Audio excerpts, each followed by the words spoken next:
The diplomatic vessel Harmony's bridge hung in the void between stars, a neutral ground where species met to forge alliances or prevent wars.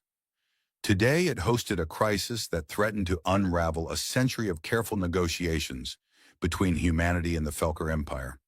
Captain Mira Vale stood outside the medical bay, her weathered face drawn with concern as she listened to the Felkar ambassador's desperate explanation. Through the reinforced glass, she could see them, 5 royal cubs, their luxurious fur matted and dull, their once bright eyes sunken with hunger. The eldest, Carolyn Highpaw, lay curled protectively around his younger siblings, his amber gaze defiant despite his weakened state. "They refuse everything," Ambassador Thexal rumbled, his massive leonine frame trembling with barely contained anguish. "Protein synthesizers, live prey, processed nutrients from 17 different worlds. They take one bite and turn away. The physicians say another day, perhaps 2, and we will lose them." Mira's jaw tightened. The cubs were the children of Empress Valsara herself, sent on this voyage as a gesture of trust, a promise of future cooperation. Their death would mean war. The Felkar would see it as assassination, regardless of the truth. "Why?" Mira asked simply. "What changed?" "The attack," Thexal said, his clawed hands clenching. "When the pirates boarded 3 days ago, the cubs saw violence. They saw death. Among my people, royal bloodlines carry sensitivities. Trauma can trigger what we call the rejection. Their bodies refuse sustenance they perceive as beneath their station or contaminated by dishonor." "That's suicide," Mira said flatly. "That is instinct," Thexal replied. "An ancient survival mechanism from when our species warred amongst itself. A starving royal would rather die than eat food that might be poisoned by rivals. The conscious mind knows better, but the body will not comply." Mira stared at Carolyn through the glass. The cub was perhaps 12 in human years, but his eyes held an old soul's weight. He met her gaze without flinching, even as his body shivered with weakness. An idea struck her. Ridiculous, almost insulting, but it refused to leave her mind. "Wait here," she said. 10 minutes later, Mira returned carrying a battered canvas bag. She palmed open the medical bay door and walked inside, alone. Thexal made a sound of protest, but she was already moving. Carolyn's ears flattened as she approached. "Another human with another solution," he said, his voice hoarse but steady. "We have explained. We cannot eat. Leave us to die with dignity." "Not offering you a solution," Mira said, sitting cross-legged on the floor within arm's reach. "Offering you lunch." She opened the bag and pulled out a rectangular brown package, tearing it open with practiced efficiency. The smell hit the air immediately. Processed, artificial, vaguely meat-like. "This," Mira said, breaking off a piece of the dense brown bar, "is an MRE, meal, ready to eat, human military combat rations. This particular one is beef stew flavor, though I'll be honest, it tastes more like regret and obligation." Carolyn's nose twitched despite himself. His siblings stirred. "For 300 years, Mira continued, eating a piece herself and grimacing, human soldiers have eaten these things in the worst places imaginable. In trenches filled with mud and blood, on ships venting atmosphere, in bunkers while enemies shelled us, on planets where everything wanted to kill us." She took another bite. "They taste awful.